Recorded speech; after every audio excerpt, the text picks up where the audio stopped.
Hello, everyone. Welcome back to Water Wednesdays.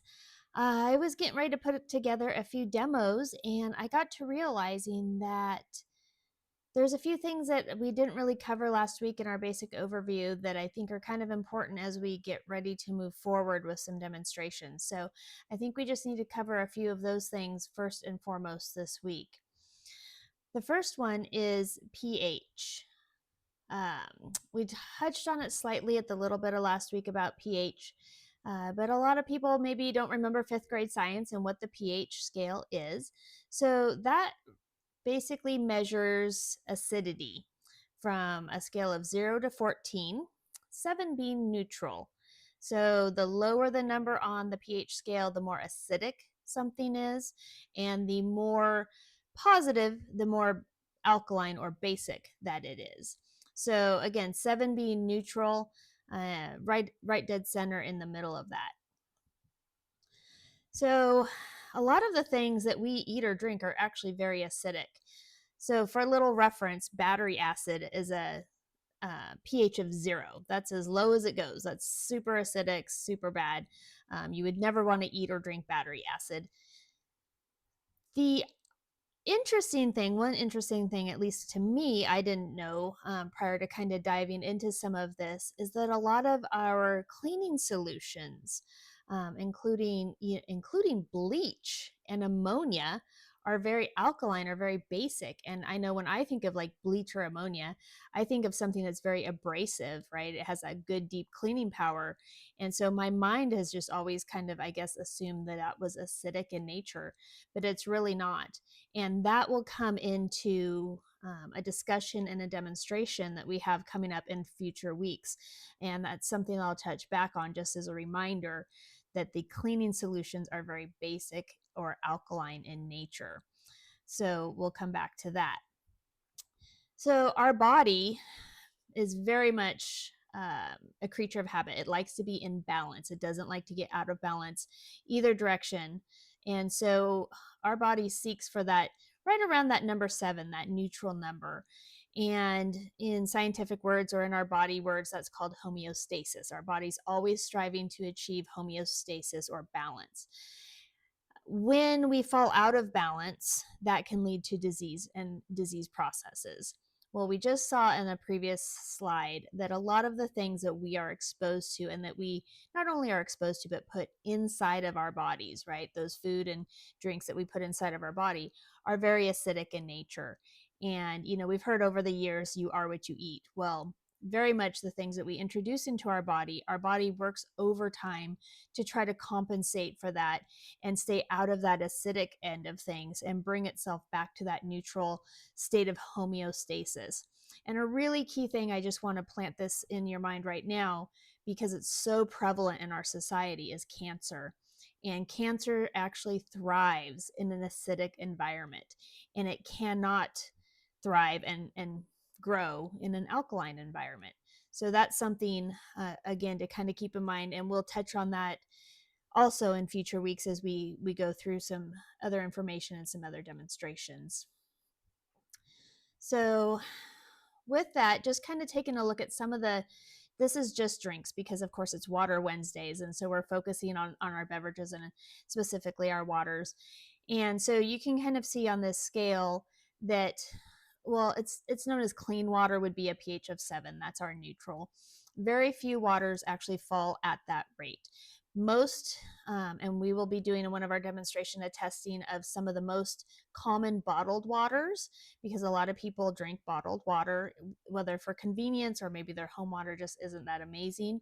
So we'll be doing a test, and what you'll find is most bottled waters are at a number below 7. They're on that acidic end of things. There are some that are at or just above 7, especially if you're buying those alkaline waters, smart water, essential water, some of those waters. Those can range up to 8.5. And we're going to talk in just a few minutes here about the difference on how they create essentially that higher pH level. But I do want you to kind of take a look at some of the others. Milk is even acidic. And a lot of us think of milk as very soothing, and maybe we wouldn't think of that as an acidic drink. Coffee is, of course, a little bit more acidic, around 5. But look at soda. For those that drink a lot of soda, I mean, those range between 2 and 4. And that's for those that drink predominantly soda and very little water. Soda and coffee, you're just dumping all that acid essentially into your body, and your body really struggles. And it's just, you're more likely, I guess, to be setting yourself up for some disease processes, some reduced energy, reduced healing, just a whole slew of stuff kind of with that. So just through education, wanting to find a way to kind of help you maybe make some choices that, I'm not saying give up soda, give up coffee, none of that. I mean, it's not about taking things away. It's about finding balance, and about, giving your body the tools that it needs to recover from what we do to it the rest of the time. So, alkaline water versus alkalinized water. So, when you buy that Smart pH water, or the essentials, or some of those that are bottled and in the stores, those are actually made alkaline by adding chemicals. You can make alkaline water at home by adding baking soda. So, it increases the pH, but it does so artificially by adding chemicals. Sometimes it's, nutrients like electrolytes and whatnot, but as a general rule, you're just adding stuff to your water that may or may not be beneficial to the average person, especially if you are taking medications and that kind of stuff. So, alkalinized water is more of an ionized alkaline water. This is water that is made alkaline through an ionization process, as opposed to adding chemicals. And that process is through electrolysis. So essentially, it's ran through a machine with some titanium plates and electricity, and I'm just going to keep it very basic there. And that helps to then separate off the extra hydrogen ions and all of these fun things. So, in simple terms, it makes your water more alkaline. It also, by that ionization process, it packs it full of antioxidants. And in fact, some of that higher, like 9.5 pH water that is made in this way, can have, one glass of water can have as many antioxidants as over 2 pounds of blueberries. So it's pretty incredible at the health benefits that you can find from that. Plus, again, not using anything added to the water. This is still pure, straight, clean water. So that's a bonus to your body.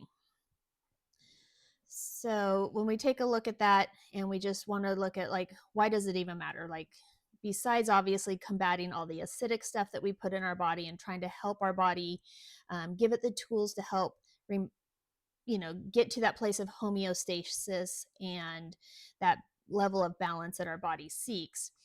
It increases hydration. So, through that electrolysis process, the water molecules are actually broken down into smaller molecules that is more easily absorbed and processed and utilized by our cells. So through that process, not only does it increase the hydration, but it also helps flush out those toxins out of ourselves. And so it is really good at helping to detoxify as well. It helps reduce acid reflux, improves our digestion. There have been studies now that show that it can help improve weight loss, lower blood pressure, reduce cholesterol levels, and improve our kidney function, among a slew of other health benefits. So it's definitely worth, taking a look at, and seeing how that might be able to benefit your health and your body. So now that we've covered that, superpowers. So next week, we're going to talk a little bit more about, like, the extreme levels, right? We talked about things around that 7 pH and homeostasis in the body and all of the good things that come from that. But what about those pH levels on the extremes, right? Next week, we're going to specifically talk about extremely acid water. Again, not battery acid, not juices, but in water, and extremely basic water. And we're going to talk about, when they're at those pH levels, what kind of amazing superpowers that those can have, and how we can use those in our everyday life. So stay tuned next week to catch up on that episode. I hope you guys are enjoying this. Please feel free to like and share. I really want to share this information. Some of the stuff coming up is just mind blowing. I'm having a ton of fun getting everything ready for you guys. So, like and share and comment, anything that you find extra interesting as we go along in the weeks. I'd love to hear your feedback. In the meantime, drink water, take care, and I'll see you next week.